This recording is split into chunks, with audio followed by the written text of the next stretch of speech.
പിശാച് നിന്നെ ഭയാനകമായി പ്രലോഭിപ്പിക്കുമ്പോഴും പരീക്ഷിക്കുമ്പോഴും നിന്റെ പ്രിയപ്പെട്ടവർക്ക് വേണ്ടി ഒരു ജാഗ്രത, ഒരു കരുതൽ, വിശുദ്ധിയുടെ കാര്യത്തിൽ നിന്റെ ഹൃദയത്തിൽ നീ സൂക്ഷിക്കണം. തെറ്റ് പറ്റാത്തവരായിട്ട് ആരുമില്ല. ജീവിതത്തിൽ അബദ്ധങ്ങളിൽ ചെന്ന് പെടാത്തവരായിട്ട് ആരുമില്ല. പക്ഷേ ഓരോ അപകടങ്ങളിലും നിന്ന് നീ രക്ഷപ്പെടുമ്പോഴും നിന്റെ മനസ്സിലൊരു ജാഗ്രത വേണം. കർത്താവേ, എനിക്ക് തന്നിട്ടുള്ള ആരെയും ഇതുവഴിയെ നടക്കാൻ ഞാൻ അനുവദിക്കില്ല. ഓരോ അബദ്ധങ്ങളിലും നീ അകപ്പെടുമ്പോഴും ദൈവത്തിൻ്റെ ആത്മാവ് നിനക്ക് നൽകുന്ന പ്രചോദനത്തോട് നീ സഹകരിക്കണം. നിന്റെ ഹൃദയത്തിൽ ഈ പ്രതിജ്ഞ നീ അനുദിനം ഓരോ വേദനകളിലും ആപത്തുകളിലും സ്വീകരിക്കണം. കർത്താവേ, ഇതുവഴിയെ ഇനി ആരും കടന്നു വരാതിരിക്കട്ടെ. ഈ ബലഹീനതകൾക്കും ഈ പോരായ്മകൾക്കും എൻ്റെ പ്രിയപ്പെട്ടവർ അടിമകൾ ആകാതിരിക്കട്ടെ. അച്ഛൻ ആവർത്തിക്കുക, ഇടർച്ചയുടെ കഥകൾ സുവിശേഷം പറയുന്നത് ഇടറിപ്പോകാത്തവർ ഇടറാതിരിക്കാനാണ്. ഇടറാത്തവൻ ഇടറാതിരിക്കാനാണ് വചനം ഇടർച്ചയുടെ കഥകൾ പറയുന്നത്.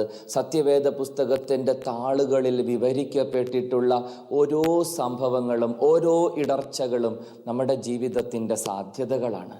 നാളെ നീയും ഞാനും ഇതേ വഴിത്താരയിലൂടെ നടന്നു പോകാൻ ഒരുപക്ഷെ ഇടവന്നേക്കാം.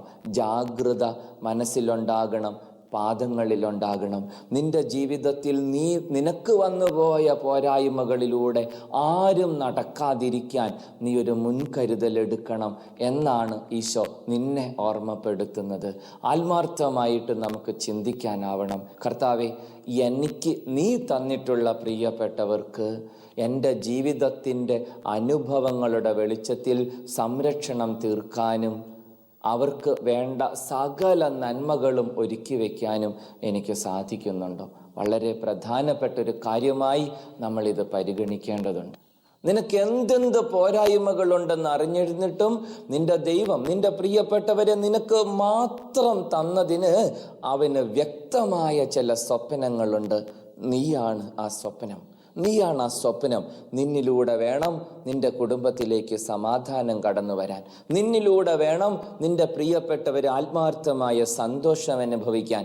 നിന്നിലൂടെ വേണം അതുല്യമായ അനന്തമായ സമാധാനവും സന്തോഷവും നിന്റെ കുടുംബത്തിലേക്ക് പ്രവേശിക്കാൻ. നിന്നിലൂടെ വേണം നിന്റെ പ്രിയപ്പെട്ടവർ ശക്തരായിത്തീരാൻ. തമ്പുരാൻ്റെ തിരുമുമ്പിൽ ബലഹീനതകളും പോരായ്മകളും സമർപ്പിച്ച് എളിമയോടെ നമ്മുടെ കുടുംബത്തിന് വേണ്ടി നമുക്ക് പ്രാർത്ഥിക്കാം. കേൾക്കുന്ന മക്കൾ കണ്ണടച്ച് കരങ്ങൾ കൂപ്പി പ്രാർത്ഥിക്കട്ടെ. കർത്താവായ യേശുവേ, നിന്റെ പ്രിയപ്പെട്ട ശിഷ്യന്മാരുടെ ബലഹീനതകളും പോരായ്മകളും അറിഞ്ഞ് അവരെ അടുക്കി പിടിച്ച് വിശുദ്ധീകരിച്ച നിനക്ക് ഞാൻ നന്ദി പറയുന്നു. നിന്നെ ഞാൻ മഹത്വപ്പെടുത്തുന്നു.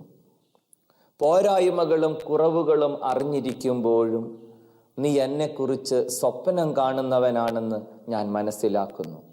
എൻ്റെ ബലഹീനതകളെയും പോരായ്മകളെയും അതിജീവിക്കാൻ തിരിച്ചു ചെന്ന് എൻ്റെ പ്രിയപ്പെട്ടവർക്ക് ശക്തിയാകാൻ നീ എന്നെ അനുഗ്രഹിക്കണേ.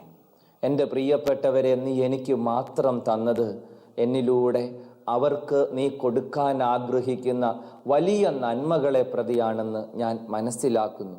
എൻ്റെ ബലഹീനതകളെയും പോരായ്മകളെയും അതിജീവിക്കാൻ ആത്മാർത്ഥമായ അനുതാപത്തോടെ മടങ്ങി വരാൻ എൻ്റെ പ്രിയപ്പെട്ടവർക്ക് ശക്തി നൽകാൻ നീ എന്നെ അനുഗ്രഹിക്കണേ.